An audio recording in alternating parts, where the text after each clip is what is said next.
नमस्कार, पंजाब केसरी टीवी में आपका स्वागत है। हरियाणा पहलवानों की धरती है। हरियाणा के पहलवानों ने परचम लहराया है, ओलंपिक में मेडल जीते हैं, लेकिन एक गलत फैसला एक पहलवान की ज़िंदगी बर्बाद कर देता है। ऐसा ही कुछ हुआ सतेंद्र मलिक के साथ, जिन पर आजीवन प्रतिबंध लग गया। सतेंद्र मलिक हमारे साथ हैं, उनसे बात करते हैं कि ऐसा क्या हुआ कि जिसकी वजह से आप पर यह प्रतिबंध लगा है। ऐसा यही हुआ जी, रेफरी और जो ज्यूरी दोनों ने कुश्ती में गड़बड़ की। जब रेफरी के पास जिन्होंने गड़बड़ की और पूरे मतलब एक कुश्ती जगत के सामने देखते हुए ये गड़बड़ की, तो उनको जब अपील करने गया मैं दोबारा कि आपने ये क्यों किया, ऐसा मेरे साथ मेरा जीवन ख़राब करके क्या मिल गया। ऊपर से उन्होंने थप्पड़ मारा। उसके बाद जो हाथापाई हुई, तभी इस बात का इतना बड़ा मुद्दा बना, इशू बना, वरना ये कोई पूछता भी नहीं अगर वो हाथ ना उठाते तो यही है जी, गलत हुआ बहुत। वास्तव में कहानी क्या हुई थी उस दिन?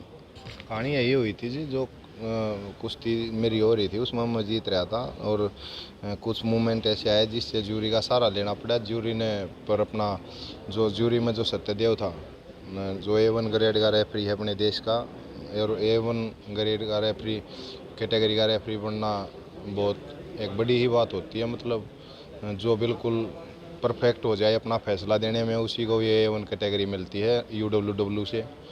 अब इस चीज़ का फैसला तो UWW भी करेगी अगर वहाँ तक बात जाएगी कि भाई ये कैटेगरी के लायक इसके है या नहीं है। मेरे ख्याल से तो ये जितने भी हैं जो ये A1 कैटेगरी में हैं, ये जितने भी क्या, ये दो ही हैं अपने देश में A1 कैटेगरी के रेफरी। एक तो हमारे खुद एयरफोर्स के हैं शौकत साहब, और एक ये सत्यदेव। अब आप ये देख लो, पूरे देश में जो A1 कैटेगरी के दो ही रेफरी हैं, और उन दो में से उस दिन हमारे जो अशोक कोच साहब हैं वो वहाँ पर थे नहीं, वो कहीं बाहर कंपटीशन में थे, विदेश में गए हुए थे। ये सत्यदेव था अब उनके बाद। तो A1 कैटेगरी का रेफरी जो अच्छी तरह बार बार देख के को फैसला देता, उसको कोई A कैटेगरी का रेफरी आके चेंज कर देता है।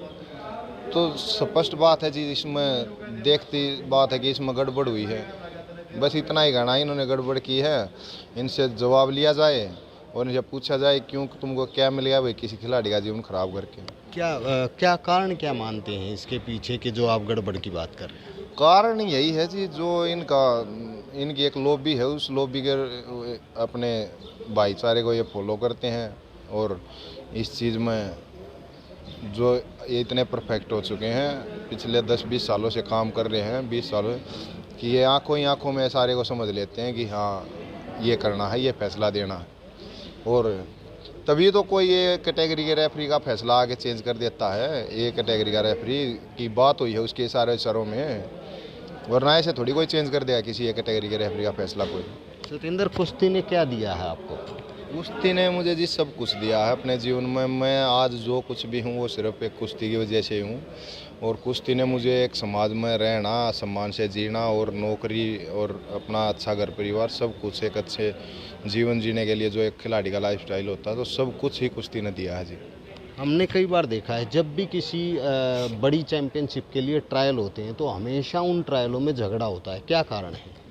कारण यही है जी, इस चीज़ का कारण आपने सही बहुत अच्छा सवाल पूछा। इस चीज़ का कारण है, एक तो ये जो गेम्स होते हैं ये 4 साल में आते हैं, और 4 साल का आप ये चीज़ समझ सकते होगे अच्छे तरीके से। आप 4 साल इसमें अपने पत्रकारिता में भी दोगे तो आपको कितना उस चीज़ में स्ट्रगल करना पड़ेगा, दिन रात जाके उठना, कोई अच्छा काम करोगे तभी तो लोग आपको जानेंगे।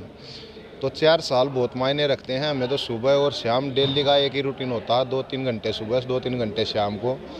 हमको ना समाज में क्या हो रहा है उससे कोई मतलब रहता, ना घर परिवार में क्या चल रहा है उससे कोई मतलब रहता। और फिर 4 साल में तो ये आते हैं, 4, 4, 8 या 12, 16 साल जब किसी खिलाड़ी को अच्छी तरह परफेक्ट हो जाता है जब अपने खेल में, तब जाके उसका ये चांस होता है कि भाई हाँ अब की बार ये इस टीम में सेलेक्ट हो सकता है। तो अब मुझे देख लो, मैं 2005-06 से मेहनत करने लग रहा हूँ, अब 2022 आ गया, तो अब जाके मेरा इतना वो था, मतलब एक मेहनत और सब चीज़ें मिलके एक जो संयोग बनता है खिलाड़ी का कि हाँ भैया अब ये परफेक्ट है इस चीज़ में, ये कर सकता है। तो वो मौका जब ये मेरा था, और ये इन्होंने अपना एक चमचागिरी, एक कुछ भी कह लो उसको आप, एक बड़वागिरी ही कह लो, वो काम इन्होंने आगे किया है मेरे साथ। तो एक सपना था कॉमनवेल्थ में खेलने का, अब तो शायद वो टूट 1000 रुपये, हाँ वो तो बिल्कुल टूट ही गया, अभी तक तो टूट ही रहा है। बाकी हम सब इंसान ही तो हैं, भगवान से बढ़ के थोड़ी हैं, उसके वहाँ पे तो न्याय है। फेडरेशन से बात हुई है, फेडरेशन वाले क्या कह रहे हैं और आप क्या अपील कर रहे हैं? कह रहे हैं जी हम जो भी जायज़ होगा, नेताजी ने यही बोला है कि अगर जिसकी भी गलती है उसको ही हम ये चीज़ें करेंगे, और जो भी जायज़ होगा एक कमेटी बनाएंगे, उस चीज़ का फैसला करेंगे।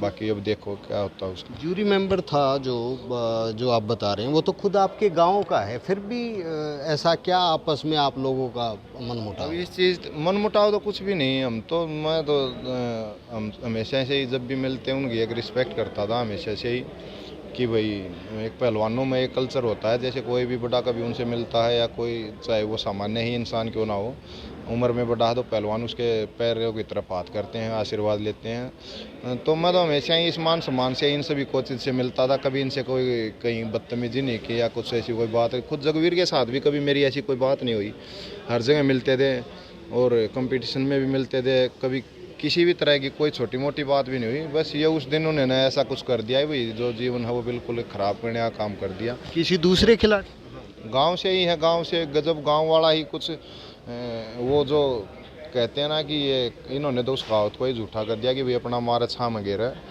तो इन्होंने तो उस सब चीज़ों को झुठला कर और एक मतलब बिल्कुल ही परस्पर विरोधी होने का काम दिखाया। वहाँ पर अपने फैसले से हटना बहुत गलत किया इन्होंने। कहीं ना कहीं किसी दूसरे पहलवान को कॉमनवेल्थ में भेजने के लिए ही ये सारा प्रपंच रखा है? ना, ऐसा भी कुछ नहीं था। ये जो चीज़ें हुई, ये लास्ट की उस टाइम पे जो घटना हुई है ना, उसके बाद ही जो ये अपने जगह से हटे, मतलब सारी चीज़ें ये लगा लो 5-7 मिनट के अंदर अंदर ही इनकी जो दिमाग माइंड चेंज हुए हैं, सारी चीज़ें उसी टाइम में सेटिंग हुई है इनकी जो भी हुई है। पहले ऐसा कुछ नहीं था कि मैं पहले कह दूँ, इन्होंने पहले ही कुछ सेटिंग कर रखी थी या बात कर रखी थी। ऐसी कोई पोजीशन कुश्ती में ना आती तो ये क्या कर सकते थे, मेरा कुछ भी नहीं कर सकते थे। जो इनके दिल में काला था वो काला रखा रह जाता।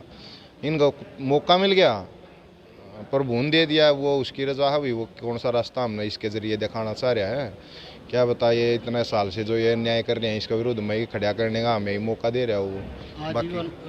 आजीवन प्रतिबंध मतलब आपका 20 साल की मेहनत पर पानी फिर गया है, तो इस आजीवन प्रतिबंध पर स्टे के लिए या आप कोर्ट में जाने का कोई विचार है? नहीं, अभी ऐसा हम नेताजी से ही बात करेंगे जी, वही इस चीज़ का फैसला कर देंगे। कोर्ट में धक्के खाने से क्या हो, जो हमारे अध्यक्ष जी हैं वही एक कोर्ट ही लगा लो उनको।